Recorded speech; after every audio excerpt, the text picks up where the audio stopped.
Manifestation Pathways. Letting Your Good Be There When You Get There. By Richard Dotts. Table of Contents. Chapter 1. There are no accidents in this universe. Chapter 2. One small shift is all you need. Let it happen. Chapter 3. The first step to manifestation. Chapter 4. The secret pathway of least resistance. Chapter 5. Feeling for the path of least resistance. Chapter 6. Letting the path unfold for you by asking a simple question. Chapter 7. Understanding action versus non-action pathways. Chapter 8. Traversing the chosen path with great delight. Chapter 9. Letting your good be there. When you get there.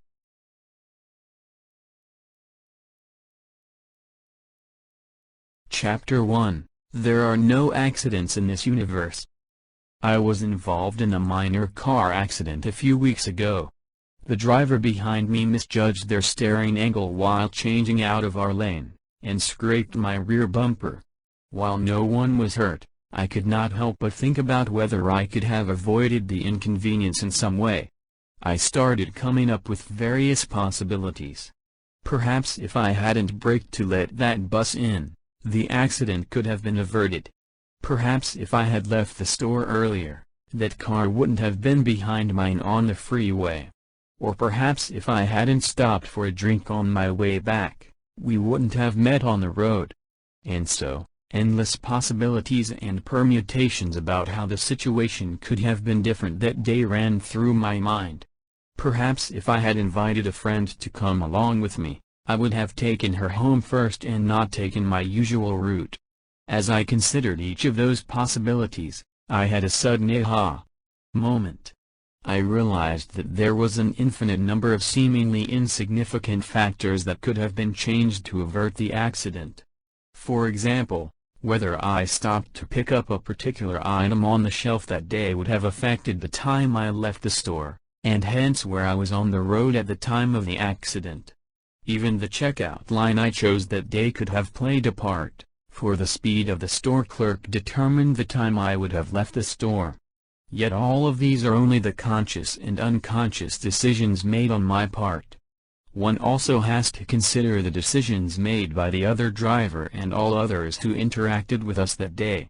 When you view the events in your life in this manner, you start to realize how mind-boggling the logistics behind a single manifestation can be. Even an event as simple as the chance encounter of two individuals has to be precipitated by millions of earlier events, in exactly the right sequence. These events involve not only the two main players, but also require the cooperation of all the other players in their world. If any of these preceding events had turned out differently, the course of the following events and hence the eventual outcome would be different. If I had stopped to admire the packaging on a can of dog food for just a few seconds longer that day, those few seconds would have given me sufficient leeway to avoid the accident. But what if the dog food manufacturer had chosen not to design an attractive and fun packaging for their product?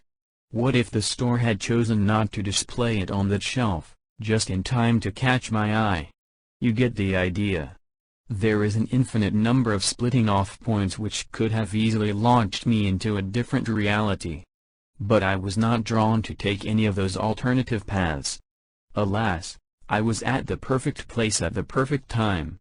I was just where I needed to be, even if it eventually turned out to be an undesired manifestation. The more I thought about it, the more I realized that there are simply no accidents in the universe. There was no way I could have avoided the undesired manifestation because the hard truth is that I was there at exactly that time. I had made unconscious choices along the way that led me to that precise manifestation point, as did the other driver. Try this simple thought experiment now, with an event from your own life. The beauty of this thought experiment is that you can do it with absolutely any event in your life, big or small, significant or insignificant. Of course, I recommend that you pick a fairly pleasant event in your life to look at. Once you have identified an event, for example, how you ran into a long-lost friend at the shopping mall, Try to recall the specific details of your encounter. You will soon realize that an infinite number of conditions had to be met in order for both of you to meet that day. You had to wander into a particular store or the right aisle at the right time, and so did your friend. Therefore, there is no way both of you could not have met under those circumstances. Everything was already orchestrated by the universe and the manifestation was inevitable. Many spiritual students have trouble understanding the concept of how there can be no accidents in our universe. We tend to accept this saying when good things happen to us, but it can be difficult to do so in light of an undesirable happening. Many people have misunderstood this saying to mean, you deserve the things that happen to you because there are no accidents. If you did not deserve it, it would not have happened. This is not what is meant by the saying at all. Deservingness plays no part here. Did I deserve to be in the car accident? Certainly not. I would not have wished it upon myself. Does someone deserve illness or any kind of negative suffering in their life? Absolutely not. But the fact remains that I was indeed involved in the accident. I played a part in co-creating it. If I hadn't drawn that event to myself in some way, I would have avoided it very easily, simply by unconsciously taking a different route and jumping into an alternative reality at any one of the infinite splitting off points. But I did not. I did the millions of things that led me to that precise manifestation moment. This is what is meant by the saying, there are no accidents in life. It means that things do not just happen randomly to you. When something happens to you, it is always because you have attracted it to yourself in one way or another, often unconsciously. Many of our creations are unconscious, especially our undesired ones. However, the good news is that when you finally grasp these universal principles, you have the power to turn your entire reality around and live life on your terms. So how did I somehow attract that car accident to myself? Readers of my previous book, Let the Universe Lead You, will know that I was led to my dream car in one afternoon following the reverse manifestation steps in that book. As I drove around in my new car, I found myself having worrying thoughts about what would happen if my beautiful new car was involved in an accident. True enough, the accident manifested itself just 2 weeks after I entertained those undesired thoughts for just a little bit. I have observed that manifestations happen extremely quickly for me now that I have cultivated a calm and clear inner state, which is why it is even more important not to engage in any undesired thoughts, especially if they relate to unwanted outcomes. Abraham Hicks explained this beautifully. They teach that everything in our lives is drawn to us either because we have wished for them at some point in time or we've thought about the subject. So yes, even thinking vividly about the things which you do not want activates similar vibrations within you, which can then go on to influence your outer reality if no contradictory intentions are held. Instead of feeling fearful about bad things happening to you if you hold negative thoughts, see this as positive confirmation of these universal laws. Know that the universe works with mathematical precision and will give you absolutely anything which you place your focus upon, whether it is good or bad for you. The universe does not discern between desirable or undesirable manifestations. It places no labels on your desires and will give you whatever you ask for. Therefore, nothing is off limits or out of bounds for you. There is no such thing as a request that is too big to be fulfilled. Such labels are always self-imposed and can often become a stumbling block to our manifestations. Everyone is equally deserving of all the good there is in the eyes of the universe. When you realize this, you will understand why bad things can sometimes happen to good people and vice versa. It is not because good guys finish last, another socially conditioned belief, but because these individuals have somehow allowed themselves to focus on undesirable outcomes. As I have shown above, this is often done unconsciously and without any second thought. When an undesirable outcome is held for long enough in one's inner state, with no contradictory intentions and without questioning, outer reality has to match up to that inner state. Similarly, bad guys who are strongly focused on their intent often get whatever good things that they ask for, even though they may be deemed undeserving by society, because the universe treats everyone as equally deserving without judgment. All labels are merely self-imposed limitations. This way of functioning may seem unfair at first. Why doesn't being good, gracious or kind in life make us immune to all the bad things that can happen to us? But look deeper and you'll realize a greater universal law at work here. There is no need for us to be immune from anything at all. Bad things cannot happen to you if you are not vibrationally compatible with them. This means that if you do not place any attention on unwanted outcomes or the undesirable aspects of your life, then you can live life experiencing only your highest good. No bad or evil can come to you, because you'll be so far apart from those negative experiences. It's as simple as that. But so few people do it because they either have a misguided view of the universe, or because they do not take the necessary effort to direct their focus and control their inner states. As you may have experienced, it can sometimes be difficult to withdraw our focus from the undesirable aspects of our lives. Instead, the natural human tendency is to keep talking about our problems and about what keeps us awake at night, in the hopes of finding solutions to our problems. Know that the universe has an infinite number of pathways to deliver your final end result to you. See this at work in your own life. Observe how the universe has control over the billions of permutations of events to deliver your desired good to you in exactly the right sequence.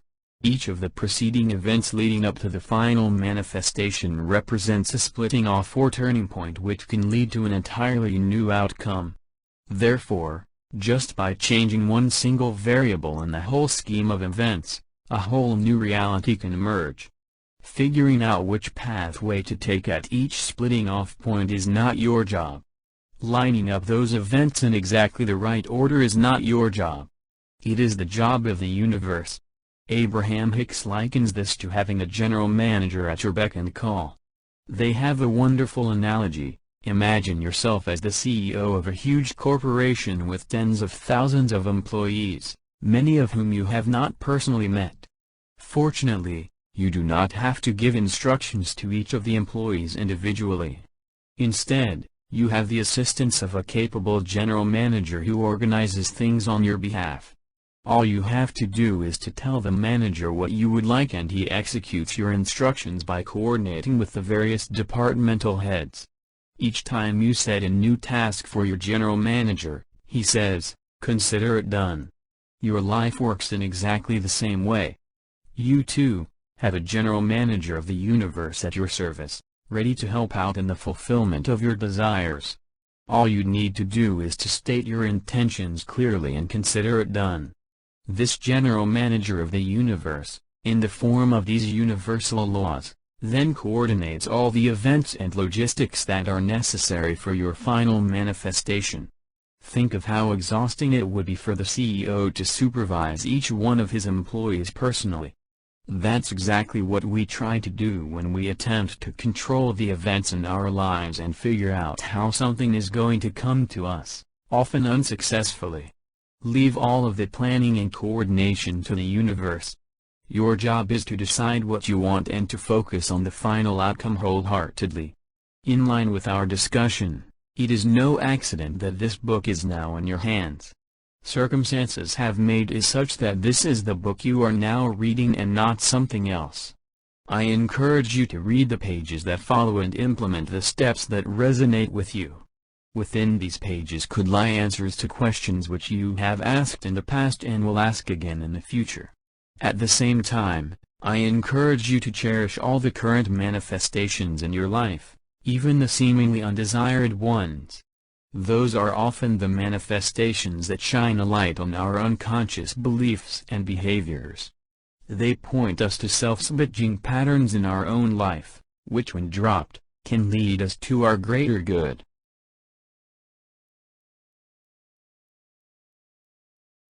Chapter 2. One small shift is all you need. Let it happen. Before we begin our journey together, I would first like to set the stage by providing a broad overview of this work and how it relates to my previous books. The main focus of my previous books has been on cultivating an inner state that is conducive to our outer manifestations.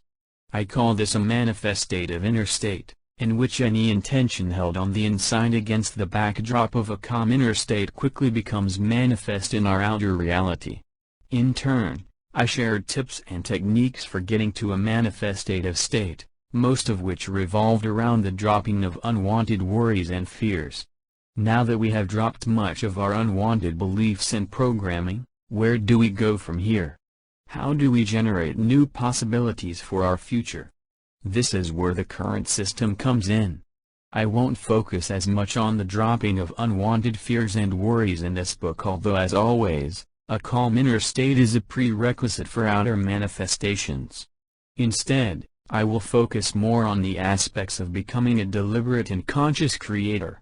Now that you have freed yourself from the emotional baggage of the past, what would you like to create? You are no longer the unconscious creator from the past, not knowing why certain things happen to you. You now realize the powerful creative abilities that lie dormant within you. Armed with this knowledge, what would you like to create quickly and effortlessly? This book is written to help you understand the mechanics of the creative process and how there are always infinite pathways to your good. Instead of figuring out which pathway is right for you, as many attempt to do with their logical mind, this book will explore tips and techniques that teach you to feel for your path of least resistance. The manifestation journey is one that is best taken with the heart and not with the mind. Similarly, this book is best read with the heart and not with the mind. Keep an open mind as you read, and let your heart, intuition, do the work. You already have all the answers deep within you. All you need to do is to follow the path, as pointed out by your higher self. Readers often comment about how my books awaken them to truths which they once lived but had forgotten along the way, affirming the reality that the answers you need are already within you. This is simply your natural way of being. We start our journey by first knowing that there are infinite pathways to our desired good. As I explained in the previous chapter, the universe has an endless number of ways to make anything happen for us. It can do so simply by changing a single variable in the whole scheme of events, which would drastically alter the course of future events. Having so many variables under its control means that you can easily engineer a small shift in your life right now that will lead to huge, transformational changes down the road.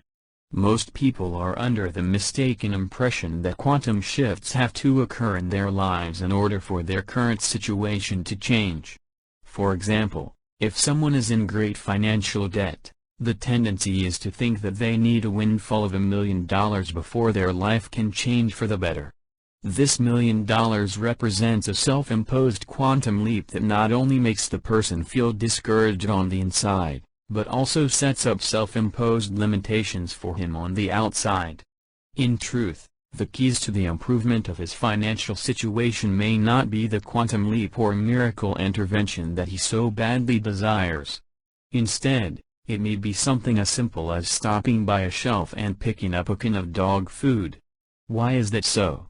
The extra few seconds spent studying the packaging on that can of dog food may allow a chance encounter with an old friend, who may then introduce them to a new business associate. And that is merely one imagined possibility out of the millions of scenarios that the universe can engineer. When you realize this, you'll understand why the universe has a multitude of ways to make things happen for you. The shift needed to resolve my mom's long-standing knee and back pain did not come in the form of a spontaneous, divine healing. Instead, it came in the form of an extremely small shift, that of meeting up with a friend who encouraged her to sign up at a ladies' gym. Working out 2 times a week created a ripple effect that dramatically improved her emotional well-being and health. She is now able to not just walk, but sprint, up a flight of stairs, pain-free. If my mom had insisted that her healing come only in the form of specialist treatments or through health supplements, she would have unknowingly closed the doors to her own healing. Her body knew just what she needed to do to achieve optimal health. Let the universe unfold its own path that is just right for your situation. Whenever people tell me about their unfulfilled manifestations in life, the first thing I do is to look for ways in which they may be unconsciously resisting their manifestations. People often do so by insisting that their results come to them through a certain method, or by believing that huge leaps and reality shifts are necessary to bring them their desired outcomes. Leave all of the small details to your general manager, to the universe, which knows better. My manifestations have come to me in various ways, through spontaneous shifts in reality and also through small events which I considered to be insignificant at the time. For example, this series of books started with a single letter that was meant for a friend. I had no idea back then that a simple act of writing that long letter would transform my friend's life as well as my own. I had given that advice out of a genuine desire to help. I was acting from inspiration, and little did I know that it was the universe's way of nudging me toward greater self-expression. I can also recall instances in which I have unknowingly resisted my own manifestations. There was a time when I experienced severe pain in my left knee whenever I squatted. Due to the intensity of the pain, I assumed that it was caused by my intense, daily routine of cycling, which I had kept to for the past few years, and concluded that my knee cartilage was probably worn out. The thought made me extremely sad, as I had read that cartilages cannot be regenerated once worn out, another false belief I picked up from the internet. I spent the next 2 weeks moving about in pain and unable to bend my left knee, all the while feeling extremely helpless and negative about the situation. It was not the pain, but the helplessness of the situation that consumed me. One day, I felt inspired to drop by a pharmacy and take a look at a few supplements for my knees. I was pleasantly surprised to discover a transdermal form of glucosamine cream, along with an eye-catching diagram of the knee and a caption which read, "Rebuild cartilage," in bright, bold letters. I felt a sense of relief wash over me as I read those words. I had previously believed that the situation was helpless, but those words pointed to an alternative reality. Reading those words gave me hope.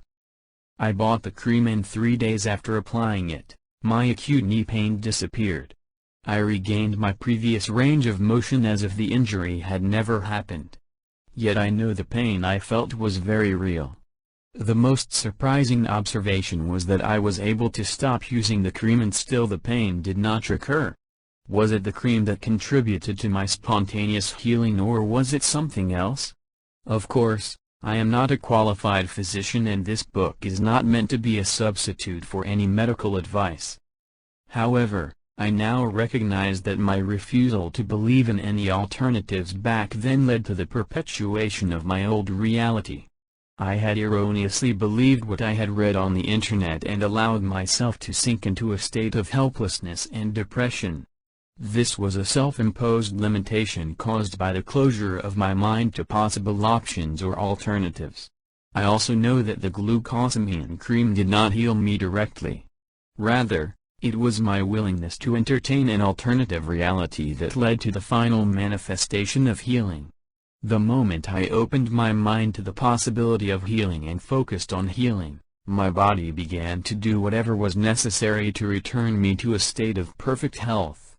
The longer I allowed myself to remain stuck on the unwanted aspects of my being, my pain, my body remained in that painful state. The openness of your mind leads to an opening of sorts and a flourishing of options for you. We have already established that infinite possibilities exist at any time, no matter what the situation may be. It may be a case of acute knee pain or a case of incurable disease as diagnosed by doctors. But even in the most incurable of diseases, infinite pathways exist to health. The question is, what are you going to focus on? Are you going to focus on the scary diagnosis itself given by the medical profession, or are you going to open yourself up to all the possibilities that exist out there? The universe has an infinite number of ways to deliver your good to you. A medical diagnosis is often difficult to ignore because we have been exposed to so many statistics and so much negative information that it scares the wits out of us. Even I was momentarily trapped by conventional wisdom by believing that my knee cartilages had degenerated and I had no way of healing that condition. I now recognize that it was my fear of the situation, rather than the situation itself, that impeded my healing. The moment I found a way to take my mind off the fear itself and focus entirely on my desired outcome, the healing occurred very quickly. It is the same for your outer manifestations. Are you focusing on the lack of options and the lack of what you have been asking for, or are you allowing yourself to be open to alternative outcomes and realities? Are you focusing on the one or two ways which you want things to happen for you? Or are you open to all ways and all paths? One good affirmation to use is, I will let my good be delivered to me in any way and any form possible. Feel this statement as you say it. Feel yourself opening up to the possibility of receiving your good in any form. I feel goosebumps all over my body and a sense of lightness just by repeating that affirmation to myself. Stop limiting your good by insisting that it has to be a quantum shift, or that it has to come through one particular channel. Accept any good that comes. Just merely immersing yourself in the awareness that an infinite number of pathways exist will bring you immense benefits. That thought will energize and inspire you as you go about your daily activities. By going about your daily life steeped in this consciousness, you'll be signaling your intent to pick up on a wider range of nudges and signals from the universe. So adopt a playful and carefree attitude here as you say and feel these words: I don't care how my good comes to me. I don't care what form it takes. I don't care if my life shifts in a small or big way. I only know I recognize and act upon the impulses that the universe sends me. I am open to everything, to all possibilities. Walk around with this elevated level of consciousness and an appreciation for the infinite options that you have in each moment. Know that you always have unlimited options in every situation. You'll find miraculous things happening to you, simply by having this knowledge. Spontaneous manifestations, healings, improvements or subtle shifts will soon follow if you adopt this new mental attitude for the next week or so. Don't get ahead of yourself by figuring out what to do. That has never been your job. Instead, let the universe lead you on the next step to take. For now, just rest in the assurance that nothing is off limits, and that there are infinite ways in which your good can be delivered to you. Chapter 3, The First Step to Manifestation. How is it possible that infinite options exist when all signs point to a dead end? This is where our limited physical perspective trips us up. When we attempt to analyze a situation from our current viewpoint, all we are able to access are past solutions to similar problems or possible solutions gleaned from various sources. But how many solutions can one humanly come up with in any situation? Probably 50 to 100 if one thinks hard enough and is creative. This figure still pales in comparison to the infinite pathways through which the universe can make something happen for us. This is why figuring out the way to something has never been our job unless we feel inspired to do so. When we attempt to do something that we are not well equipped to do, we end up with less than desirable results and a lot of negative feelings. Looking back at my own life, I have observed that I am often wrong about how things will turn out. I may expect things to happen in a certain way, but reality always unfolds in a way that surprises me. I find myself reaching my desired goals with greater ease and flow whenever I concede control to the universe and stop insisting on a particular way. Miracles happen when I willingly embrace all paths that are shown to me. The greatest value in any situation is your ability to tune out all of the physical evidence and concentrate solely on the outcomes that you want. This ability is more important than most people realize. The sooner you are able to do so in any situation, the faster your manifestations will happen for you. Of course, the reverse is also true. I have seen manifestations delayed and held up for years, simply because individuals could not let go of their fervent need to repeatedly talk about, and focus on, their problems. You may think that rehashing a particular problem over and over again in your mind gives you a better chance of logically finding a good solution, but that assumption is what keeps people stuck in the first place. As I have explained above, the solutions we can humanly come up with given our best efforts still pale in comparison to what the universe can do for us in an instant. It does not matter what you are trying to manifest in your life. You may be trying to manifest a healthy body, a healing, more money, or a particular physical object. These principles work just as well for tangible or intangible manifestations. Anytime you place your focus on the lack of what you're asking for, your negative feelings of fear and discouragement let you know that you are focusing on the wrong aspects of the situation. This is why Abraham Hicks emphasized the use of the emotional scale in letting us know whether we are focused correctly in each moment. Our negative emotions let us know that we are not only focused on an unwanted outcome but that we're also in the process of creating that unwanted outcome by virtue of our thoughts and feelings. It can often be difficult to identify and focus on a desired outcome in the midst of a problematic situation.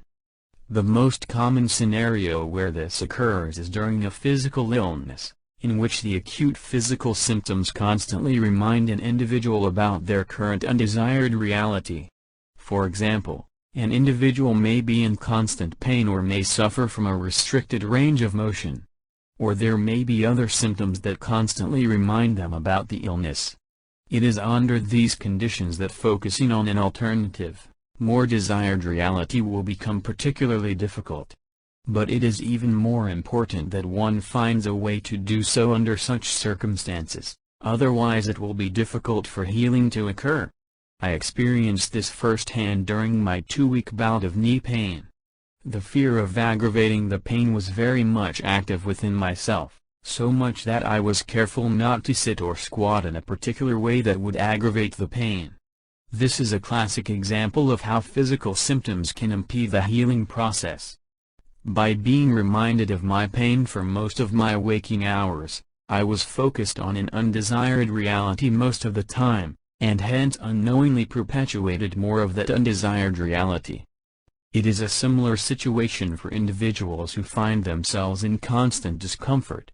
Since the discomfort is with them around the clock, they find it difficult to focus on anything else other than the pain.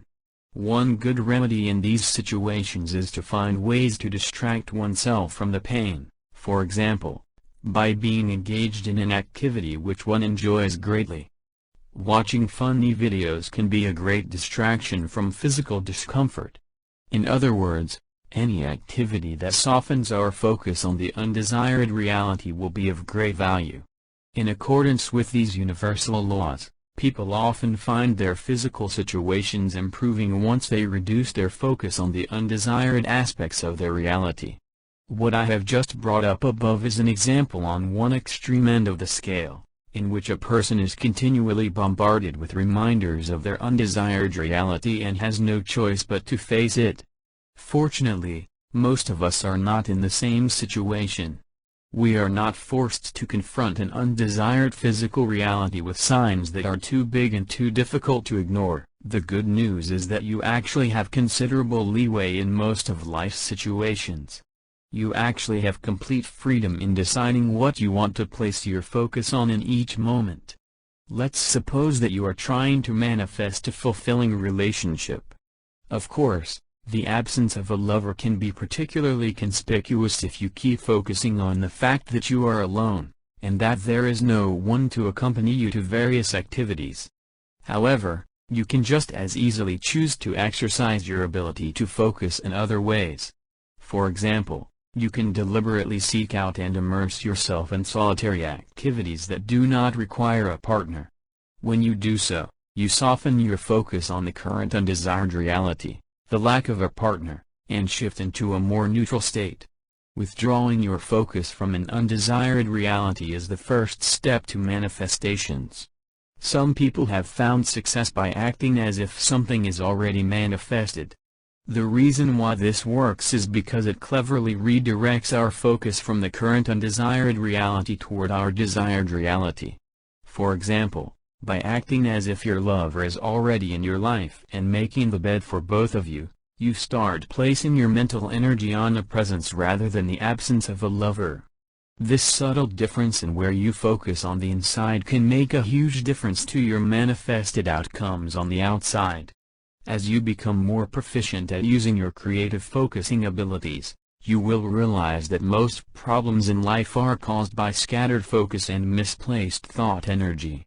People often squander their thought energy by worrying about undesired outcomes, and then wonder why bad things keep happening to them over and over again. There are no accidents in this universe. Whenever you continually rehash something on the inside with great feelings and emotion, it must come to pass.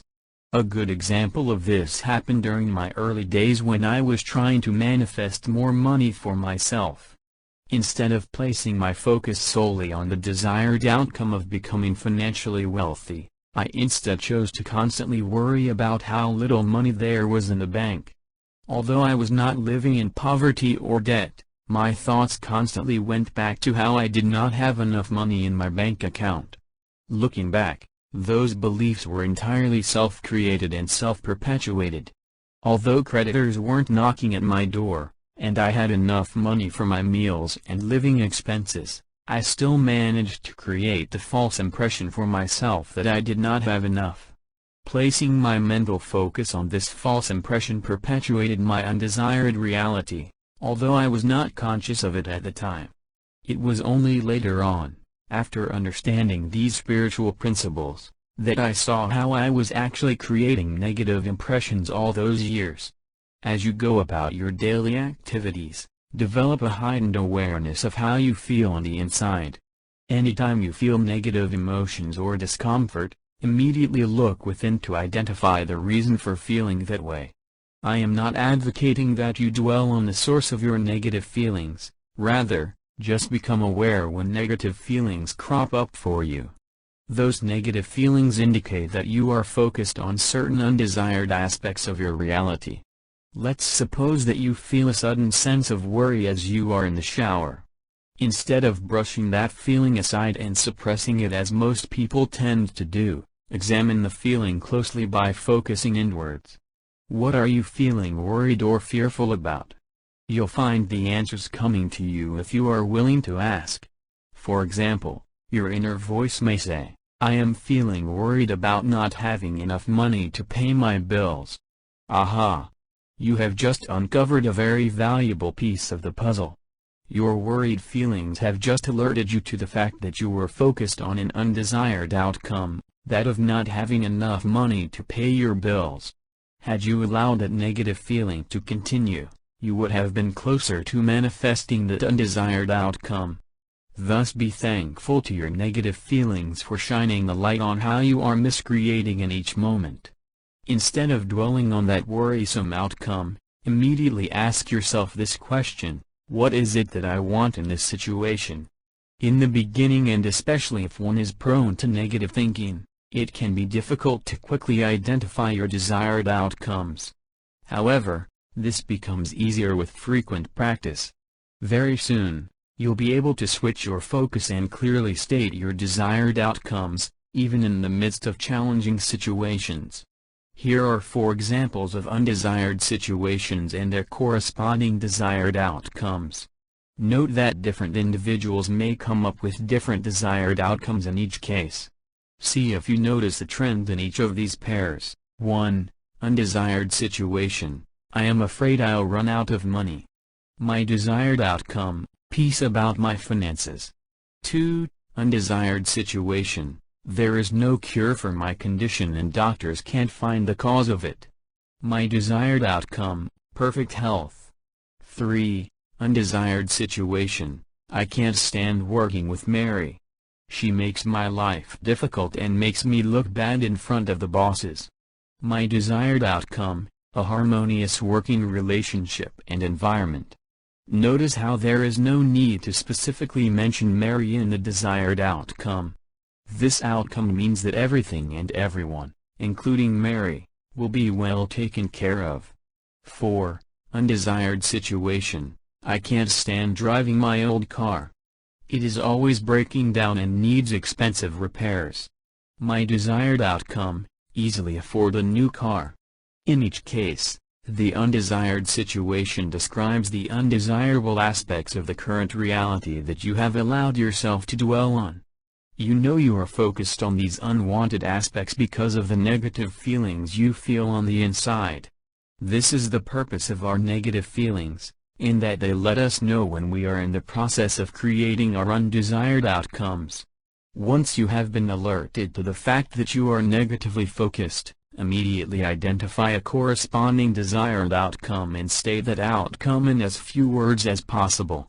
Did you notice a trend in each of the 4 pairs above? There is a tendency to use as many words as possible when describing our problems in life.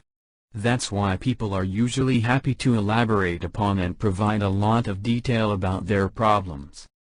However, in stating our desired outcomes, one should do the exact opposite. Be as short and concise as possible by representing your desired outcome in as few words as possible. There is a reason for this. We are cultivating our ability to identify desired outcomes in the midst of challenging situations in life. Some of these situations may occur during chaotic or highly stressful times, where there is a tendency to be carried away by our own negative thinking. As mentioned, it is of great value in such situations to stop whatever we are doing or thinking and just affirm our highest desired outcomes for that situation. I have found that it is difficult for me to come up with long sentences and affirmations in times like this. The solution is to do the exact opposite. Instead of trying to string up a long affirmation detailing how the issue should be resolved, affirm the highest outcome with a succinct sentence or phrase. You'll find it easier to come up with short sentences when using the process. A single sentence is all it takes to redirect your focus. Try this the next time you find yourself complaining or going on and on about undesirable circumstances in your life. Stop whatever you are doing and start looking for the desired outcome in that situation. It does not matter whether you think that outcome is believable and achievable, or otherwise.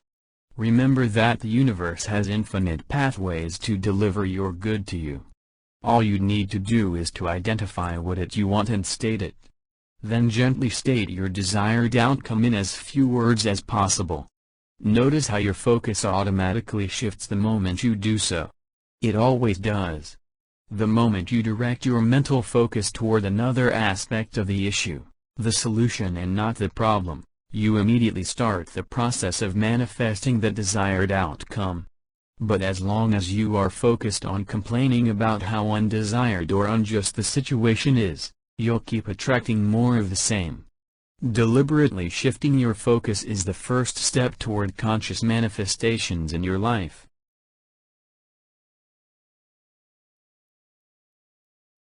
Chapter 4: The Secret Pathway of Least Resistance. No matter where you are in your life right now, and regardless of how the situation looks, always know that there are infinite pathways to your desired good. The majority of these pathways will remain invisible and unknown to you until it is time to traverse them.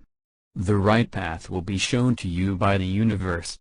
It is important that you remind yourself of this spiritual truth as often as possible, as there is a tendency for individuals to be carried away by the objective physical evidence around them, so much so that they start believing in their own helplessness.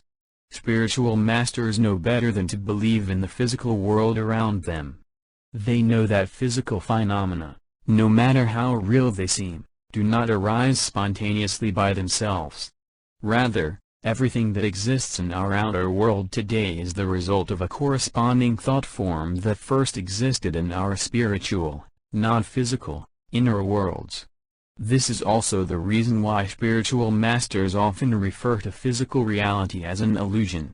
It is an illusion that is perpetuated by our inner worlds.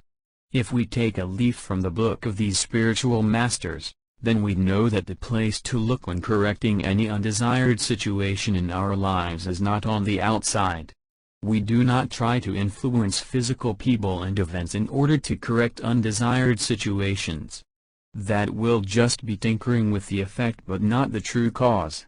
While it may seem to work for some time, the problems always recur in due course if the actual spiritual causes are not brought to light and dealt with. We often see this playing out in real life.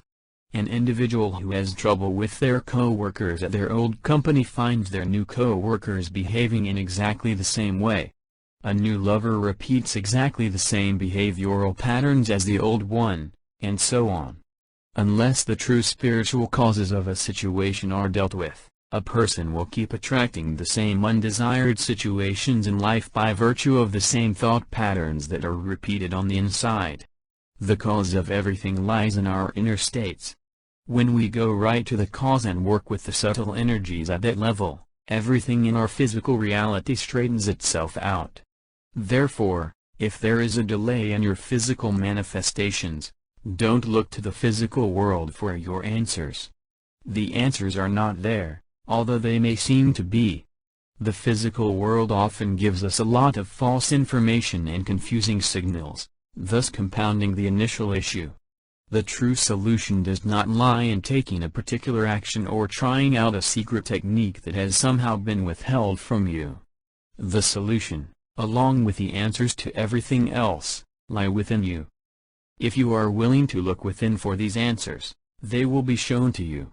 When you understand this analogy of infinite pathways to your good, then physical manifestations become incredibly easy. All of the guesswork and figuring out what to do next to bring about the physical manifestation will be taken out of the equation. All of the uncertainty surrounding your manifestations will be gone. Perhaps the most misunderstood part of manifestations is this: there is absolutely no need for you to figure out how something will come to you. That has never been your job. It is the job of the universe to coordinate all the logistics involved and to bring you what you want in the most harmonious way possible. Only the universe is aware of the infinite pathways through which your desired good can flow to you. Even your best efforts at identifying what these pathways are will be meager compared to what the universe can do. As such, all you have to do is to become harmonious and aligned with these pathways, and allow themselves to unfold to you. Before I realized this important principle, I was always tearing my hair out trying to figure out how I could make my manifestations happen for me.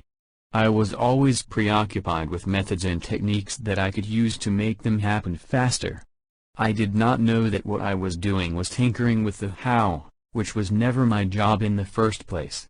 In fact, tinkering with the how only brought about more confusion and discouragement as I did not have a complete picture of what was happening.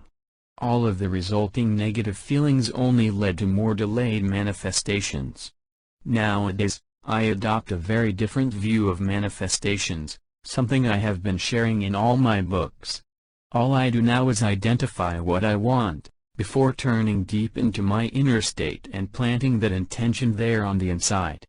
That is all I have to do. I find that my desires usually manifest for me in a matter of days or weeks without my active intervention. Ever since I adopted this inner path to manifestations, I haven't had to worry about how something would come to me or how long it would take. Everything happened for me in perfect timing. I know deeply that even the desires which are not yet manifested in my life today will come true one day, and I never have to worry about the timing. Everything comes with divine timing. In the beginning, it may not be easy for you to adopt this new way of living and thinking. However, I have developed a number of intuitive exercises which will make it easier in order for you to do so. I have tested these exercises in my own business and found them to work exceedingly well. I encourage you to try this new way of being for yourself over the next few weeks and compare the results to what you have achieved in the past. I think you'll agree with me that this new way which I'm about to share brings about superior results, even in the competitive corporate world. By the time you identify what it you want and clearly state your desired outcome, the universe will have already identified all the possible pathways to your good. In fact, Identification may not be the most appropriate word to use here since there is nothing to identify. There is an infinite number of pathways through which your good can come to you. Some of these pathways will involve a longer route than others, but they will all get you to the same outcome eventually. At the same time, the universe knows which ones are the shortest and most harmonious pathways to your good. These are the paths through which something you ask for will come into your life in the easiest ways possible. For example, you may hold an intention for something and receive it as a gift the next day. Or, you may hold an intention for something and be led to the exact place to buy it at the right price. But why is it that our desires do not always come through these easier channels? One common reason is a simple lack of awareness about how our universe works. When we are so caught up with figuring out how to achieve something, we often miss subtle cues from the universe. We start acting from a state of necessity and fear, instead of inspiration, which is when we end up taking a longer route than necessary. Ironically, we move ourselves further away from our desired goals each time we try hard to make something happen. I used to write up long to-do lists with tasks that I had to complete each day. Many of the tasks on my list were things I did not feel like doing, but I felt I had to complete them out of a sense of necessity or obligation. For example, I may not have felt like writing an article or making a phone call, but did so because I thought it would bring me closer to what I wanted. Sound familiar? Corporate executives often experience this as an erosion of their own personal sense of freedom, where they find their inner purpose being taken over by external benchmarks and job requirements. I soon realized that it was a counterproductive way of living. More than half of the things I grudgingly engaged in did not bring me a sense of real joy. That was when I realized I had to change my way of operating in this world. I decided to live life on my terms in accordance with these universal principles. I did not ditch the to-do list entirely in the beginning. Instead, what I did was to adopt an intuitive way of living. I would scan the items on my to-do list and pick out the items that felt like the path of least resistance for me. Invariably, one or two items on the list always felt easier or simpler to do than the rest. I would do those ones first. I used my intuition, and not my logic, when going through the list. The tasks I picked were not always the easiest or simplest in terms of complexity or procedure, but they felt right for me to complete at that time. Something was nudging me to do them first. I was listening to my inner voice and letting it guide my outer actions, instead of the other way around. The first week I tried this new way of working, I was hooked and I never went back. I completed tasks in on a third of the time, doing only the things I enjoyed the most. I removed any task that remained on the list after several iterations, as those were the tasks that did not align with my highest self. What I did not know back then was that I had unknowingly tapped into these powerful manifestation principles. I was letting the universe show me the path of least resistance and acting from a sense of inspiration instead of fear. I have to add that I did not experience any negative consequences as a result of leaving certain tasks undone. When I didn't do the things I believe I had to do in order to advance my business, I was still led to great abundance through other means. All my previous fears were unfounded. We cannot be led to any harm when we follow our highest calling and live from a state of pure inspiration. Try this to-do list exercise for yourself over the next few weeks or so. You can use a traditional pen and paper to-do list, although the technique works just as well without a physical list. All you need to do is to ask yourself what feels the most natural for you to do next, out of all the things that need to be done at a certain time. Then just go and do it. It's as simple as that. Use this process each time you finish a task and move on to the next. It works just as well in both your personal and professional lives. At first glance, this may seem like a technique solely for increasing your personal productivity and effectiveness. However, this exercise cultivates a far more important skill that will lay the foundation for the rest of this book. What you are actually doing is developing your ability to intuitively identify the path of least resistance in any situation. Each time you pick a task on your to-do list that feels right for you, you act from a state of inspiration and let the universe point out the path of least resistance for you in that situation. In addition, the use of a to-do list creates a structure for this exercise and helps you to overcome many objections your logical mind may have about relying on your inner guidance. Thus, this exercise is a great way of blending both the conscious and intuitive aspects of your being. It helped me move away from my purely rational ways of thinking and acting in the world. Miraculous things have happened as a result of applying this method, and we have not even discussed the specific applications yet. For example, I may suddenly feel an impulse to do something on my list which has been sitting there for the longest time, but without really knowing why. I have felt a sudden nudge to make a phone call, only to discover that I made the call at just the right moment to speak with the right person. Life becomes easy and effortless once you tap into this principle of infinite manifestation pathways and allow yourself to be led toward your path of least resistance in every moment.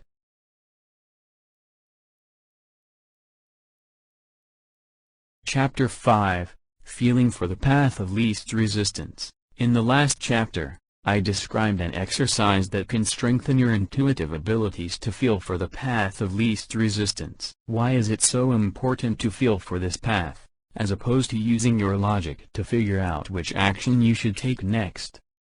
The path of least resistance is always present in any situation.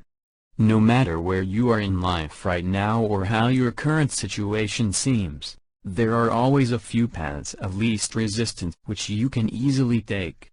These paths represent the fastest and most direct routes to your desired outcome.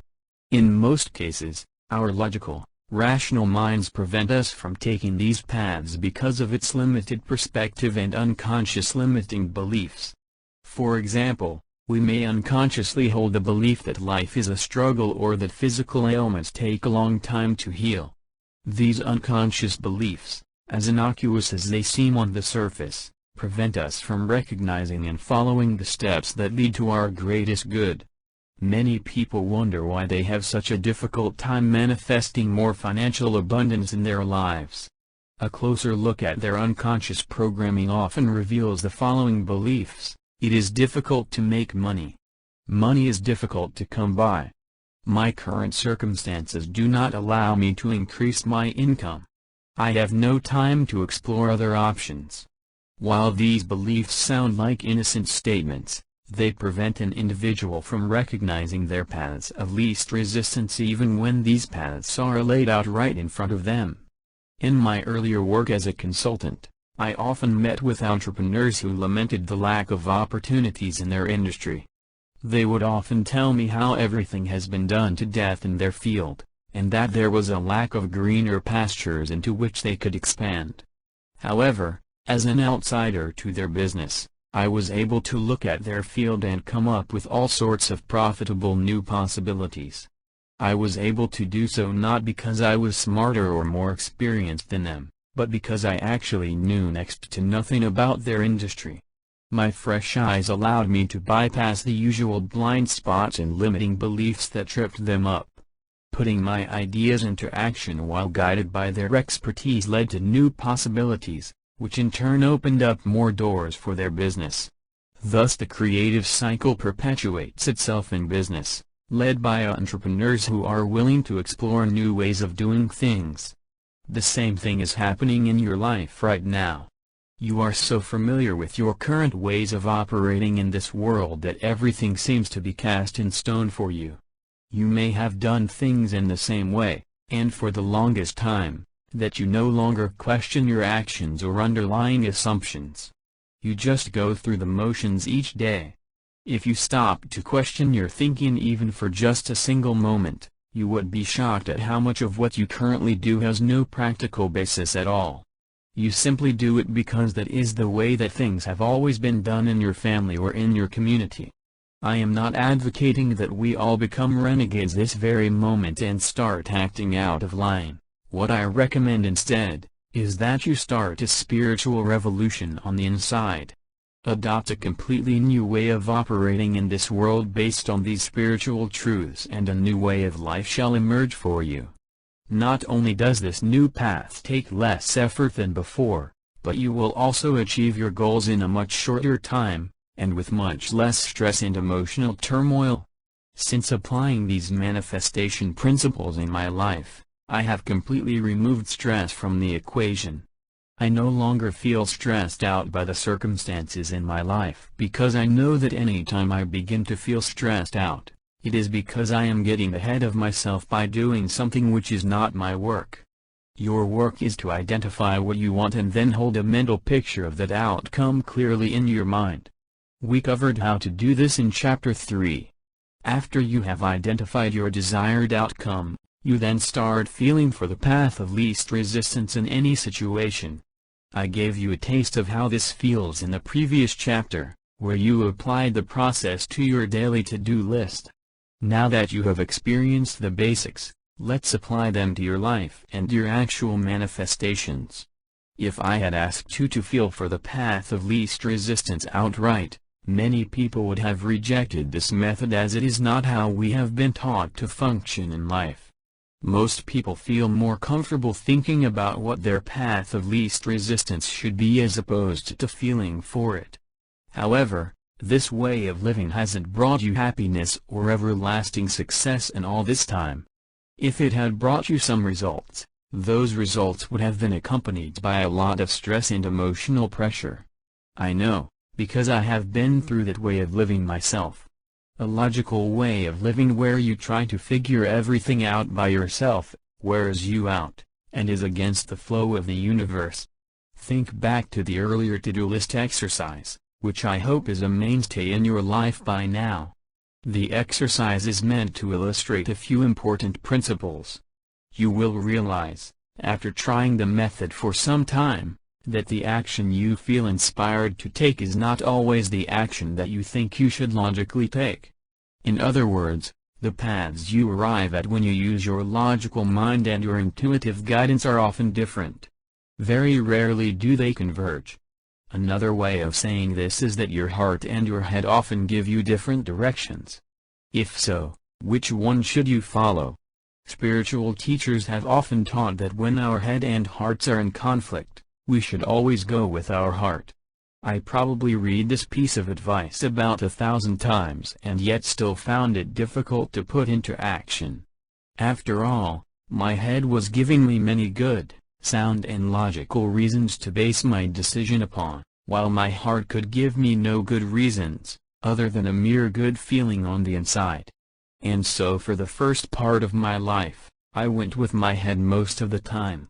As I became more aware of these spiritual principles, I realized that following our hearts is not a sign of irrationality or weakness, but is actually a sign of wisdom. The heart knows what the head cannot even communicate in words and logic. The heart is universal guidance trying to point us toward our greater good. I can relate countless stories of how each time I overruled my heart and followed my head, I often had to work even harder to get myself out of some undesirable situation later on. I can also unequivocally state that following my heart has never put me in any harm or danger. When you follow your highest guidance, you will always be led toward your highest good. This is why I strongly encourage you to try the to-do list exercise for yourself and discover the difference between thinking and feeling for the path of least resistance. Try to feel what your path of least resistance is, rather than trying to figure it out through logic. Adopt this new way of living for the next few weeks or so and compare the results. That is the only way which this head versus heart debate can be put to rest. It wasn't until I finally proved it to myself that I was convinced the universe always knows what is best for me. The greatest value of the to-do list exercise is that it shows you what an intuitive nudge feels like for you. As you go through each item on your to-do list, become aware of how you feel on the inside. Some items, paths, will feel different from the rest.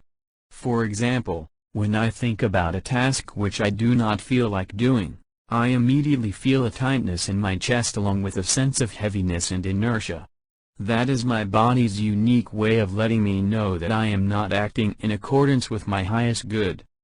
However, when I think about a task which I feel inspired to do, the feeling I get on the inside is completely different. That sense of tightness and constriction gives way to an easy, flowing sense of joy and lightness. I immediately feel myself becoming very much alive on the inside. As you become more sensitive to how the universe sends you intuitive nudges through your inner senses, you'll be able to identify when you should take a particular action and when you should not.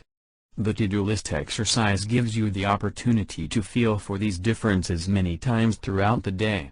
At the end of a month or two, you will have made thousands of comparisons and you'll become proficient at identifying your paths of least resistance through feeling alone. You will instinctively know which alternative feels right for you and which feels not so right. When you have mastered the process of feeling for the path of least resistance, it is time to take the next step. The to-do list was an artificial construct we put in place to create some structure for the earlier exercise. But there is no to-do list in real life. Instead, think of a list containing an infinite number of pathways and items. Each item on that universal list represents a new possibility. The good news is that you do not have to do all, or even most, of the items on the list. You do not have to take every single pathway. Just following a single path is needed for physical manifestations to occur in your life.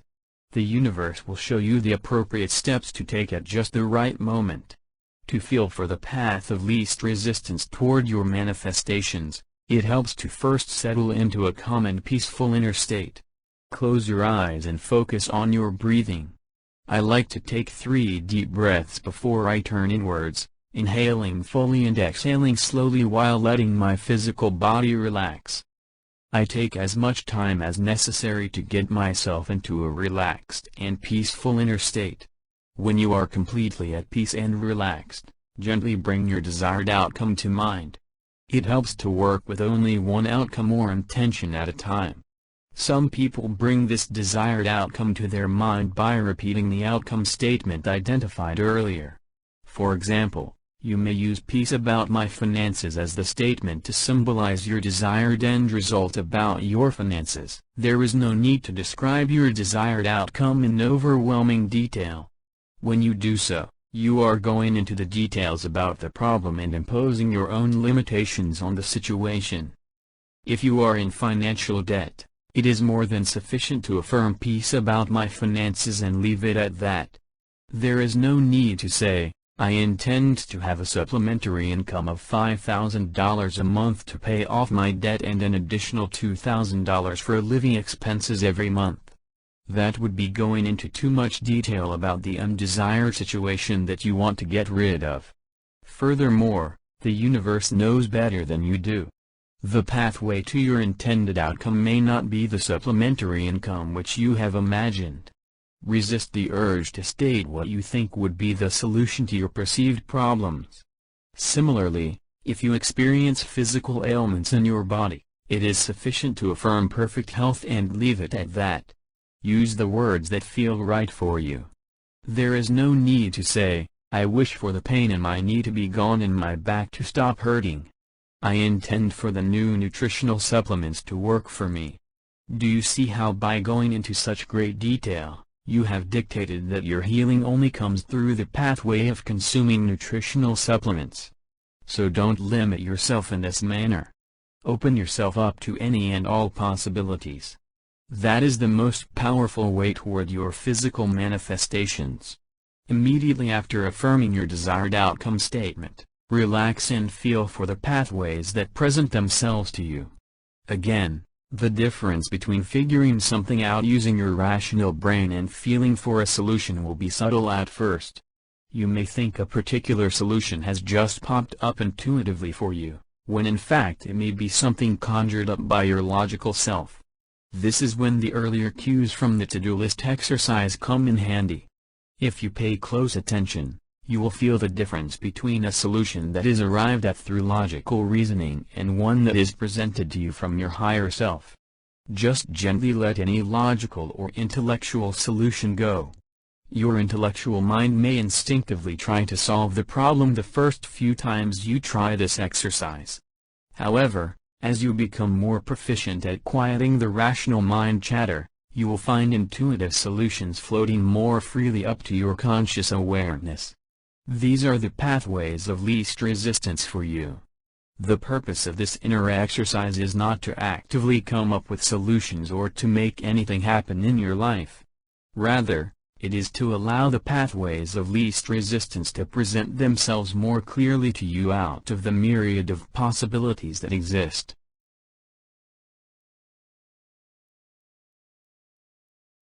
Chapter 6: Letting the Path Unfold for You by Asking a Simple Question. In the past few years of my life, I have found great delight in letting the path unfold for me. I have found this to be a much more effective and joyous way of living than constantly trying to figure out the best path to take next. Lao Tzu explained this most beautifully when he wrote in the Tao Te Ching, "In the pursuit of learning, every day something is acquired. In the pursuit of the Tao, every day something is dropped. Less and less is done, until non-action is achieved. When nothing is done, nothing is left undone." Lao Tzu's pursuit of the Tao refers to the understanding and successful application of these universal principles. The word Tao means universal laws. What Lao Tzu has written above fits perfectly into the theme of this book. In fact, if you can fully understand and internalize Lao Tzu's words, then you will live in bliss for the rest of your life, without the need to use another manifestation technique. The Western way of knowledge and learning emphasizes the use of logic and the acquisition of additional pieces of information to help guide our decisions. Western decision-making is all about collecting more data points. To the contrary, a mastery of these universal principles entails the exact opposite. It is not about the acquisition of new methods or new knowledge, but rather about the dropping of our old, unresourceful and false beliefs about the world. Hence, spiritual mastery is about the dropping of negative beliefs, habits and thought patterns as opposed to learning new techniques to better our lives. It is the same when manifesting our desired good in life. Manifestations are not about using new techniques and methods to make something happen on the outside. There is often a certain allure about the use of persuasive or even manipulative techniques to achieve what we want in life. The commercial market is not short of peddlers hoping to sell us ways and means of manipulating people to get what we want, ranging from hypnosis, to mind control techniques, even to magical spells. I am often asked by some of my readers whether I have any magical techniques that will make their manifestations happen faster. They are so desperate to get what they want that they're willing to try anything. While these persuasive or manipulative techniques may work in the short run, they ultimately fail for two main reasons. First, these techniques prevent us from realizing the true creative powers that are within us. They reinforce the need to use outer methods to control the outer world around us, which is an illusion unto itself. Second, these methods are not in accordance with universal laws. No one can ever be forced to do something that is against their will. Therefore, while you may coerce someone to act in a particular way in the short term, your ruse will always fall through in the long term, when the individual realizes their own innate freedom of choice. Somewhat presciently, Lao Tzu ended his previous statement with, "The world is ruled by letting things take their course. It cannot be ruled by interfering." This sums up the core message of this book. The universe knows the best ways through which your desired good can come to you. Let the universe take its course and let the pathway of least resistance unfold to you. Your interference in how things unfold can only serve to delay your manifestations. In my early days of studying Abraham Hicks, they proposed the use of a leading question to let the path of least resistance unfold to me. Abraham Hicks suggested that I ask the universe, "Do you know what I want? Show me what I should do next."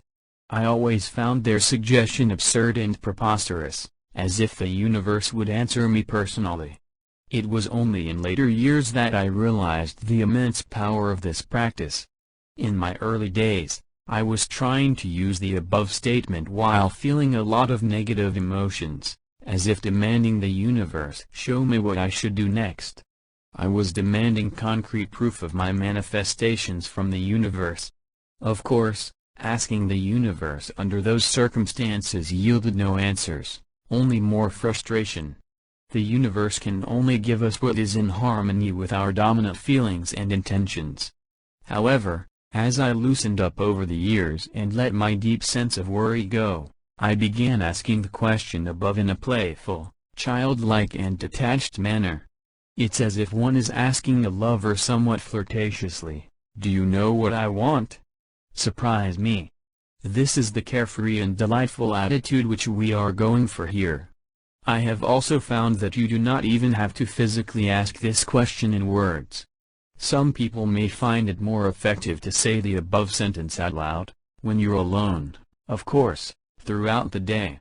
Others may find that simply holding a sense of expectancy is all that is required. Notice how you feel after asking the question above. If you have trouble saying it to the universe, then imagine saying it to a lover or a loved one who cares deeply about you and wants you to be happy. Notice how it feels when you ask the lover somewhat playfully, "Do you know what I want?" Surprise me. This is the feeling of detachment and joy we are going for here. We expect good things to happen to us next and are therefore open to all possibilities, yet we are not worried about when or whether they will happen, as we trust our lover completely.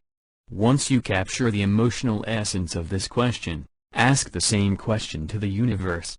As you go about your day, pose this question to the universe frequently: "Do you know what I want? Show me signs of what I want." This question must be posed in a detached and playful manner. If you ask this question while immersed in the right inner state, then you'll find that the universe reciprocates every single time with physical signs and clues that delight you. The path of least resistance in any situation then unfolds for you effortlessly. When one has done everything they can to visualize and affirm their desired outcome, it is time to leave the physical unfolding to the universe. The best way to do so is to go about your daily activities with a sense of detachment and expectancy. This can sometimes be difficult to do when we find ourselves overly attached to a particular outcome, or when the outcome is important to us. For example, it can often be difficult to manifest things and conditions which you really care about, while things which are not particularly important in your life seem to happen spontaneously and easily. The reason is because we are often so attached to the outcome of those important subjects that we end up interfering in the unfolding process. Posing this playful question to the universe shifts your focus from one of interference and insistence on a particular pathway to one of allowance. By asking this question, you give up control to the universe and begin to feel for your path of least resistance, as opposed to thinking about it. The best feeling path in any situation is your path of least resistance. Manifestations can happen in as little as a few hours after you adopt the above mindset. But remember, the key here is to throw out the question above in a playful and detached inner state with absolutely no expectations of the outcome. If you are asking the question with the hope of soliciting a sure answer or a sure path from the universe, then you are trying too hard. Your own negative feelings and vibrations about the issue will delay the manifestations even more. The universe always picks up on the true essence of how you are feeling on the inside and amplifies those feelings for you. Each time I ask the question above, either in the form of physical words or in the form of an expectant yet detached curious feeling, the answers have come to me extremely quickly. Readers of my book Let the Universe Lead You will know the story of how I was led to the purchase of my dream car in one afternoon. The physical signs came shortly after I asked this question of the universe. But the use of this question is not limited to making specific manifestations happen in your life. You can also pose the question in a general sense, and notice how the universe responds beautifully to you each time. When you are playful with the universe will be playful and supportive of your efforts. There is no way you can do any of this incorrectly, other than your own insistence that there has to be a right way. Experiment with asking this question in different areas of your life. Ask the universe, playfully, of course, to surprise you about your finances, and then notice the myriad of ways through which it does. That is when you will often experience delightful things happening in relation to your financial circumstances. You can also do so in the areas of relationships, career and health. The applications are truly limitless, which is why this process is so powerful. But the key is that you have to ask with a right inner state and not from a place of worry or of lacking. Sometimes the physical signs happen the moment you ask, without the need for any active physical intervention on your part. For example, you may spontaneously come into contact with a sum of money. At other times, you may be nudged to take various paths that will eventually lead to your highest good. As I wrote in the opening of this book, there can be no accidents in life. Most people find it somewhat disconcerting that even after asking for a long time, the path of least resistance is still not presented to them. This often happens when you try too hard and keep looking out for physical signs around you. Once again, trying too hard to achieve something is counterproductive when it comes to applying these universal principles. These principles are about non-doing and non-action as opposed to actively doing something. There is no need to look out too hard for possible signs and clues for fear that you may miss something.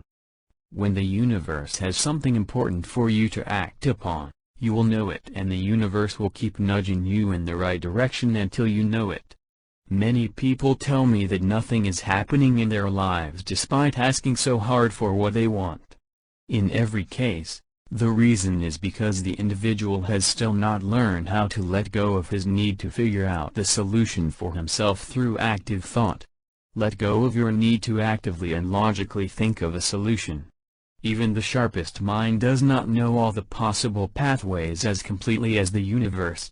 Instead, what one should do in any situation is to jump straight to affirming, focusing on the final outcome and leave it to the universe to present the possible pathways. You'll find that the universe does so more efficiently and effectively than your logical mind can.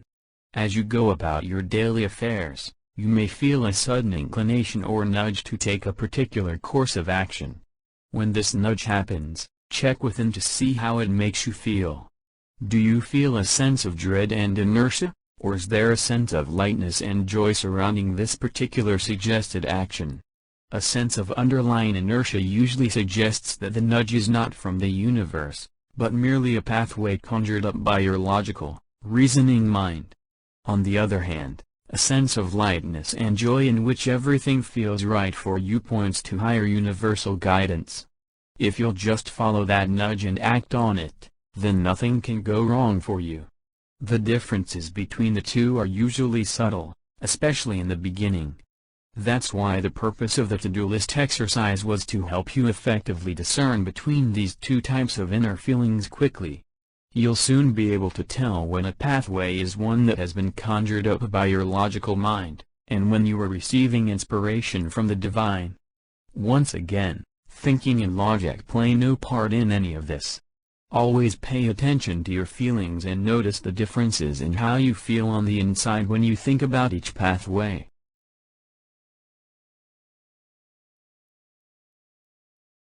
Chapter 7, Understanding Action versus Non-Action Pathways. Perhaps nothing is more misunderstood than the role of physical action in our manifestations. On one hand, there is a widespread belief that things will not happen if you do nothing once you've asked for what you want. On the other hand, the great spiritual masters, such as Lao Tzu from the previous chapter, and Abraham Hicks, speak clearly of the overriding importance of non-action and non-interference in the affairs of the universe, and how there is no need for us to do anything in order to get what we want. I have realized that holding misguided views about the role of physical action in the creative process often trips us up and delays our physical manifestations. Having swung between both extremes in the past, depending on which stage I was in my life at that time, I now have a better understanding of the whole creative process. So let's lay a few of those misguided beliefs to rest. The first and foremost question on everyone's mind will be this: is it possible to manifest something without taking any physical action at all? In other words, is it possible to merely hold an intention for something and then have it spontaneously come true for us, without a single bit of physical action on our part? Readers of my books will know that the answer is a resounding yes, in that it is certainly possible to hold a pure intention for something and have it appear in our lives a few days, hours, or weeks later. Manifestations can happen when we least expect them. I have experienced this kind of spontaneous manifestation for myself countless times, so my personal experience certainly validates the view espoused by the great spiritual teachers.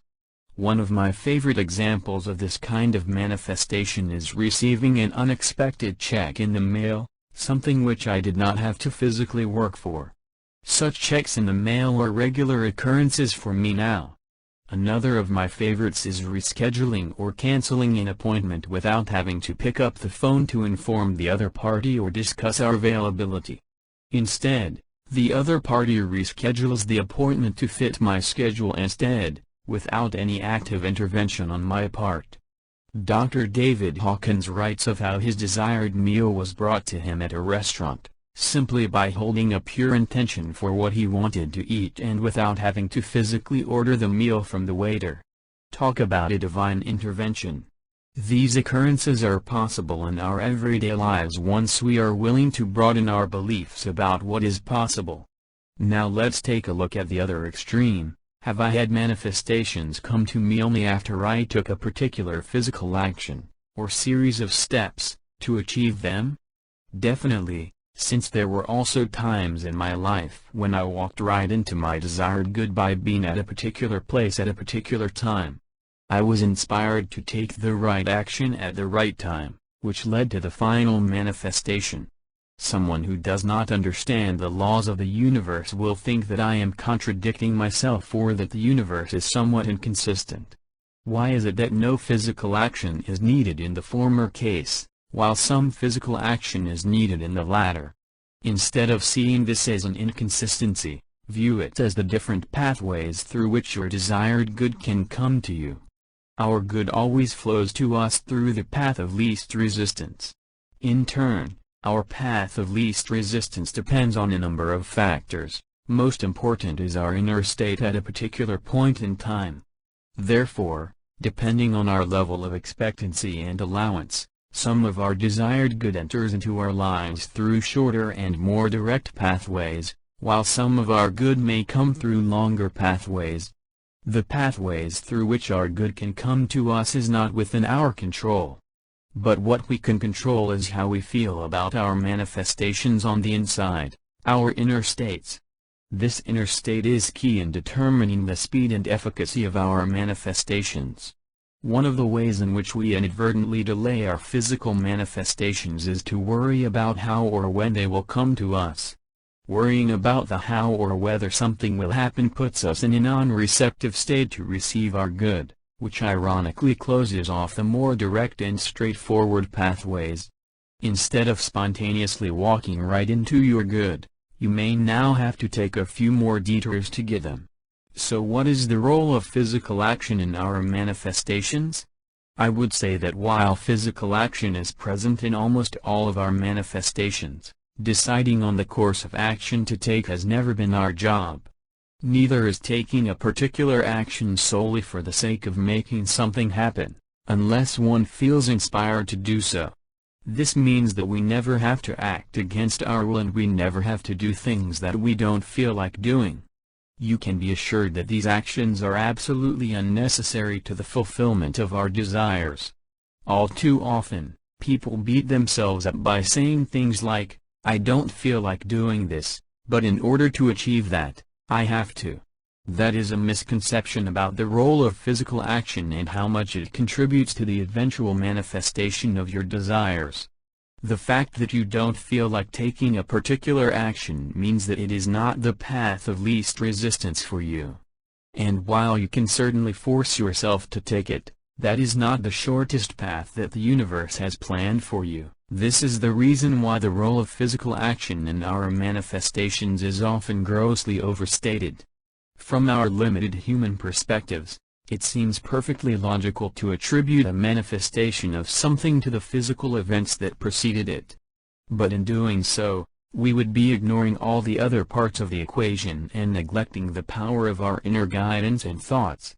Most people think it is their outer actions that led to their eventual manifestations, when in fact much credit should also be given to the inner nudges that spurred them to take those actions in the first place. Without those inner nudges, the manifestations would not have occurred. Do yourself a favor today and leave all the hard work to the universe. The hard work includes second-guessing which path you should take at any one time, and how you should behave in order to increase your chances of achieving your goals.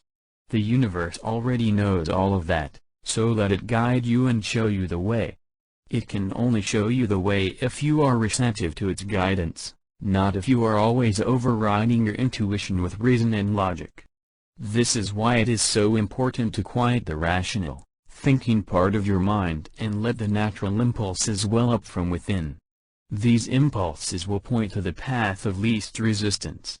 The path of least resistance differs in every situation because we are all at different stages in our lives. Our level of consciousness, our inner state, plays a significant role in dictating our path of least resistance as well. For example, if you do not yet believe that spontaneous healings are possible, then the path of least resistance for you may be to explore a natural health alternative, at least for the time being. Yet for someone who does not believe in anything other than conventional Western medicine, then the path of least resistance for that individual may lie within the realms of conventional medicine. Similarly, if you do not yet believe that spontaneous manifestations without physical action are possible, then the path of least resistance for you may be a path in which you have to take some action in order to guide things along. Just reading a book like this has the power to elevate your level of consciousness. I use the word elevate not to suggest that these teachings are superior, but to refer to how these teachings make you ponder the alternative realities and pathways which lie beyond the realm of your expected, everyday reality.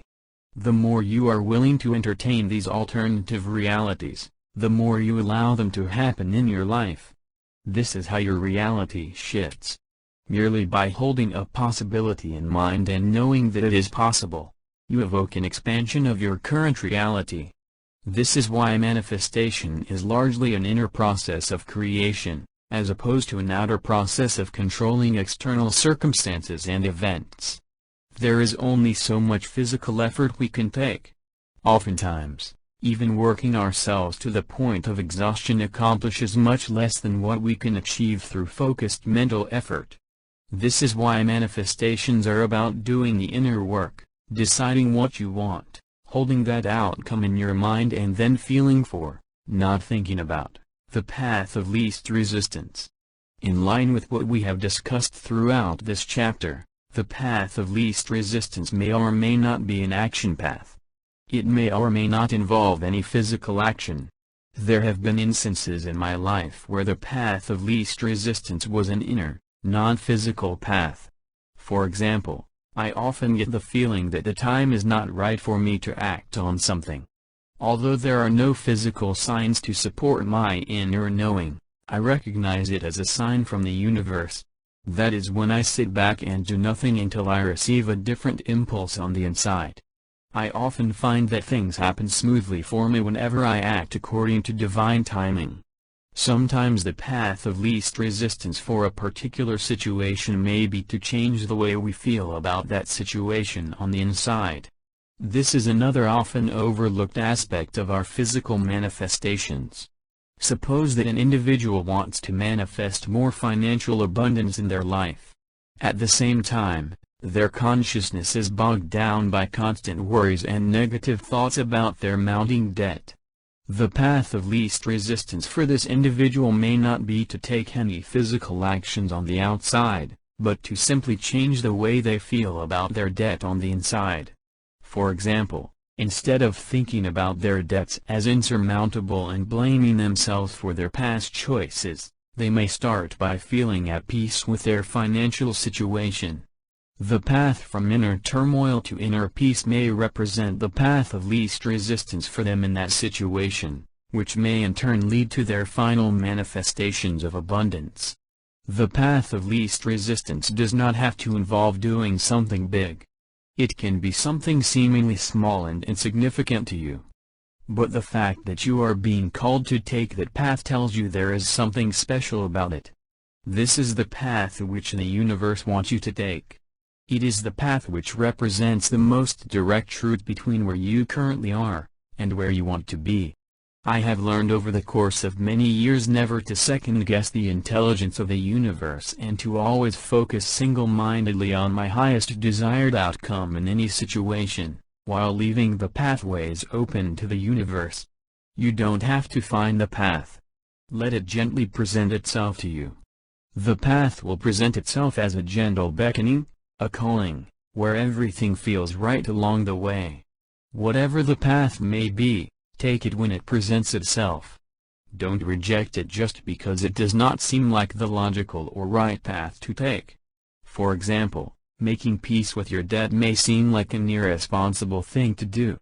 Some people are worried that their debts will snowball if they feel alright instead of guilty about their financial situation. What kind of twisted logic is that? Being steeped in negative feelings of guilt all day can only lead to more undesired behaviors and manifestations. It was only until I made peace with my situation that I was able to manifest the abundance which I desired. The same applies to any other situation in your life. Seek to remove the negative charge from any situation and then start from a neutral point. Feeling peaceful about the situation does not mean that you condone your past behaviors. Rather, it represents your willingness to be called forth into what comes next, instead of being stuck in the past.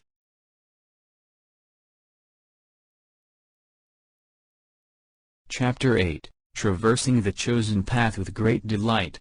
Once you have felt for the path of least resistance, the next step is to allow yourself to traverse it. Traversing the path means taking the next natural step that will move you in a direction. Remember that the path of least resistance feels nothing like strain or struggle. There is no unwillingness or inertia involved. The path of least resistance is a joyful journey in which each step along the way feels right and confirms what you already know on the inside. Your impulse to follow this path is the universe's way of nudging you toward your greater good. The actions I feel guided to take may be something as simple as researching a particular topic, clicking on a website link or going to a certain place. At other times, I feel inspired to take bigger actions, like investing in a business or buying a piece of property. Whatever I feel guided to do, I honor my inner nudges because I know what a true intuitive nudge feels like for me on the inside. Over time, I have come to recognize when the universe is gently guiding me along my path of least resistance and when it is just my fear-based ego self speaking. While the action I feel inspired to take today may seem insignificant, it may just be what is needed to move me along my highest path. Therefore, never dismiss any inspired action as being too small to make a difference. Only the universe knows the grand scheme of things and how each piece fits. It wasn't always like this. In the beginning, my intuitive signals were often mixed with messages of fear or urgency conjured by my reasoning mind. Following those false signals brought me on wild journeys I would rather have not been on, but all of those cases eventually taught me precious lessons. In each of those instances and undesired manifestations, I was clarifying my own relationship with the universe. I was learning to recognize my unique connection to source energy. This is why the to-do list exercise is so insightful. I know this is probably the 10th time I've advocated that you try this exercise for yourself, but it provides you with a safe way to explore your own connection with the universe. By learning how to feel for the path of least resistance with regard to your simple, everyday, and largely non-consequential activities, you strengthen your abilities to recognize when your inner guidance is speaking to you. When you use your inner guidance for the smaller things in life, you sharpen your abilities to use them for the bigger things when the situation calls for it. Each time you traverse the path of least resistance by taking the next natural step, you solidify and move closer to your desired physical reality. Therefore, the joy is really in the journey. I used to have a difficult time understanding why spiritual teachers would always claim that the real joy lies in the journey, when all I wanted was the stuff I was asking for so badly, until I realized that there is nothing more fulfilling than seeing one's own creative intentions grow from a mere energetic thought form into a physical creation. Of course, the reverse is also true. There is nothing more distressing than seeing one's negative thoughts materialize as physical reality. This is why it is even more important to learn how to tap into these creative principles in the right way. Each time you allow yourself to traverse the path of least resistance, you feel the joy associated with taking that step. Since we have already established earlier that nothing on the path of least resistance feels like struggle or strain, there is pure unbridled joy in taking each step. These feelings of joy are the ones that will color your life and fill it with joyful moments. No one sums it up better than Abraham Hicks with the following quote, "A happy life is just a string of happy moments." But most people don't allow the happy moment, because they're so busy trying to get a happy life. This perspective may seem slightly surprising to you, since the focus of all my books has been on manifesting what you want. But the message here is that the pathway to the final manifestation has to be savored and enjoyed as well. If you do not develop an appreciation for the infinite pathways through which your good can come to you and just keep cursing the pathways that are closed off to you, then it will be difficult for physical manifestations to occur in your life. Therefore, manifestations are really about mastering your relationship with the myriad of pathways that are open to you at any one time. In other words, how you feel about these pathways will give you an indication as to the speed and efficacy of your physical manifestations. Before I understood these spiritual principles, I was an extremely judgmental person who was always quick to point out why I couldn't get what I wanted. When a potential pathway was shown to me, for example through books or courses, I was always critical and harsh in passing judgment. Little did I know that I was trying to figure out what my manifestation pathway should be, through the use of my limited intellect. I was adamant that nothing would work for me. Sure enough, nothing worked for many years of my life. I did not realize that by constantly passing judgments and by refusing to entertain an alternative reality, I was in fact closing off a large number of these possible pathways to myself. Pathways which the universe could have opened for me in an instant. I see this mistake being made over and over again by so many spiritual seekers who are especially harsh on themselves and on others. They are so certain that some of these ideas will never work for them. But how can they be so sure?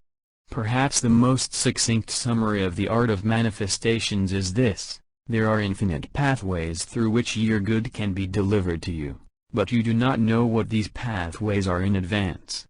You cannot arrive at them through intellectual reasoning and deduction. The only way is to use your inner guidance and intuition to help you along the way. A common theme of many negative reviews is this: this is ridiculous and misleading. It does not work.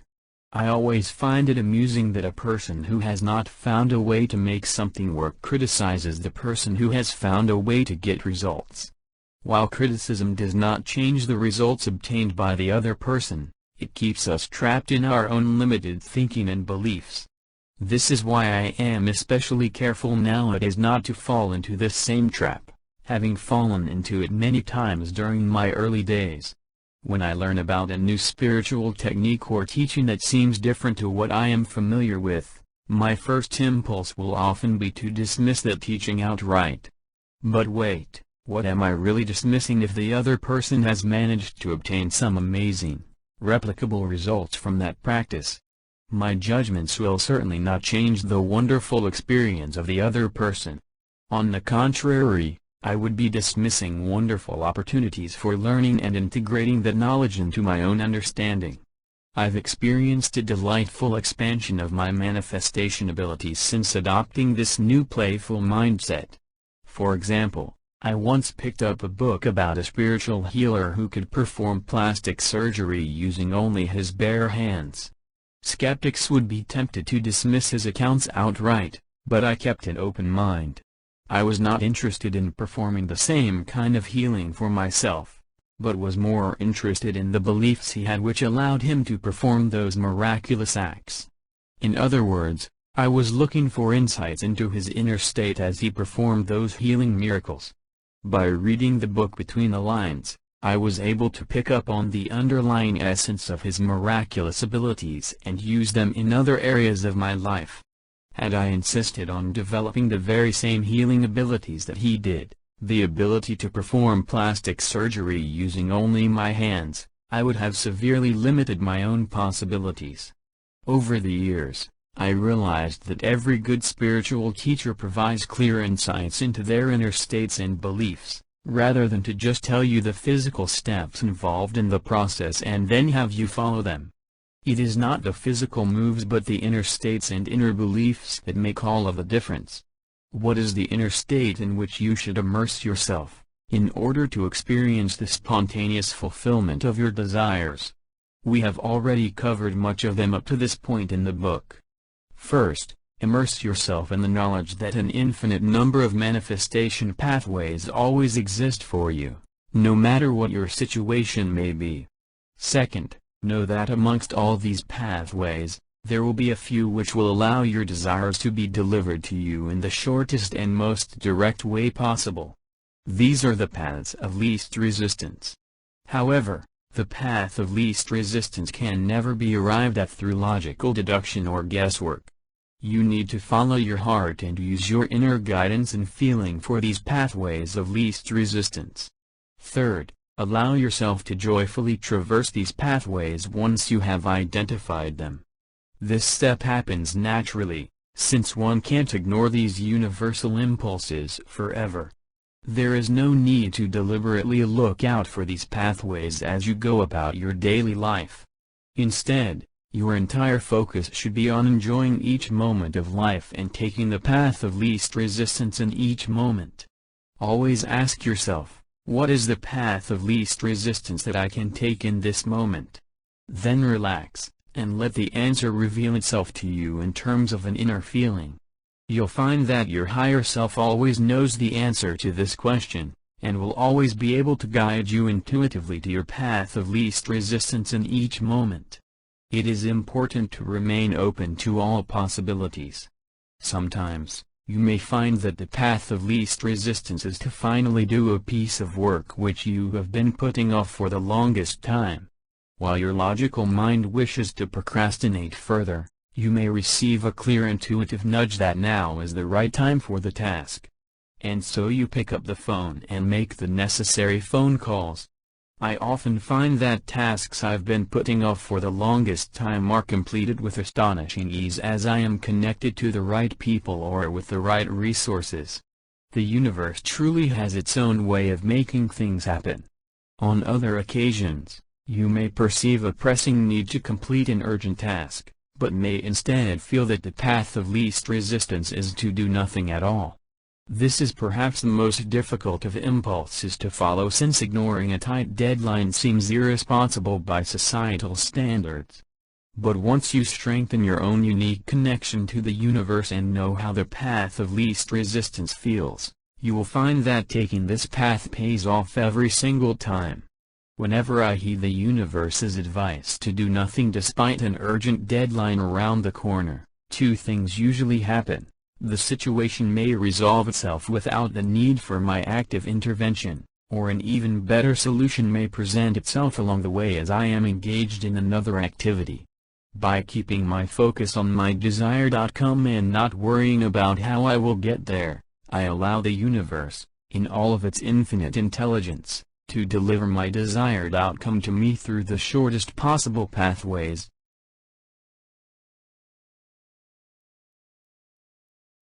Chapter 9, Letting Your Good Be There. When you get there. Abraham Hicks have long spoken about the importance of pre-paving and how it relates to the manifestation process. This is also an aspect of manifestation which I have not touched upon in great detail in my previous books. However, the theme of our current discussion offers a wonderful opportunity to do so. Understanding the role of pre-paving and how it relates to your final manifestations can make a huge difference to the speed and timing of the fulfillment of your desires. To the layperson, the act of pre-paving is nothing more than becoming mentally prepared for our final manifestations. One may assume that when Abraham Hicks speak about the importance of pre-paving for our desired manifestations, it simply means to think and visualize more about what we want with a certain sense of positive expectancy. However, the significance of pre-paving goes further and deeper than that. Pre-paving is not a repetitive act of mental preparation where you repeatedly think about what you want in order to make things happen faster. Instead, pre-paving is the act of planting something in your future reality so solidly, that what you desire will be there in physical form when you get there. Once you have effectively pre-paved, you no longer worry about when or whether your manifestations will happen for you. You just know that any time you hold a pure intention for something on the inside, it becomes automatically activated somewhere in your future reality. As you traverse the path of least resistance and step into that future reality, what you have asked for previously is right there waiting for you. You literally step right into what you have pre-paved. There is nothing else you have to do to make things happen. This is the immense power that comes from proper pre-paving. But how do we effectively pre-pave for our future? How do we let our good be there, when we get there? This is where everything we have discussed in this book finally comes together. We are already pre-paving our future whether we like it or not. We are, in this very moment, choosing what goes into our future experiences based on our thoughts, preferences and feelings in the current moment. For most people, their habits of thought will ensure that their future looks very much like their past and present, which also means little or no improvement in their current conditions. They are being propelled forward by their habitual patterns of thought, and life takes on a foreseeable trajectory for them. However, as a conscious student of these universal principles, you know better. You know that any time you hold an intention for an alternate reality, that reality already exists somewhere out there in the future. You also know that there are infinite pathways standing between your current self and that desired future outcome, and that taking any one of these pathways can easily bring you straight to that desired outcome. Most people expect a certain positive outcome and then are quick to notice all the obstacles that stand in their way. They are quick to explain why various pathways are closed off to them because of certain inherent limitations. But little do they know that an infinite number of pathways exist even for them. If they would just be willing to ponder the truth, that an infinite number of options are available for their taking in every moment, and be led to take those pathways, then whatever they are asking for will happen for them, extremely quick.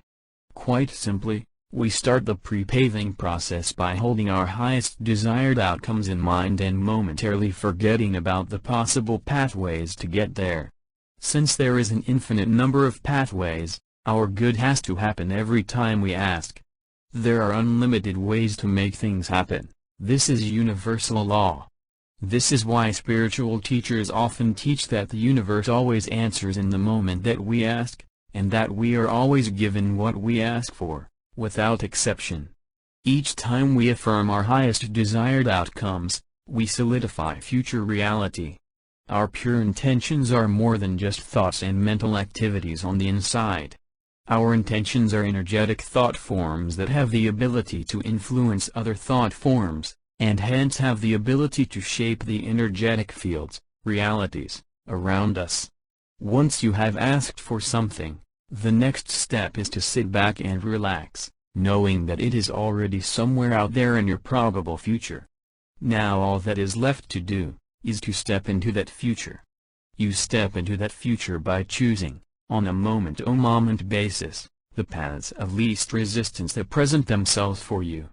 If you only take the next natural step that feels right for you, followed by the next natural step after that, then life becomes easy and effortless. It is only when you demand to see the whole staircase that life becomes a struggle and is filled with great uncertainties. Don't demand to see the whole staircase.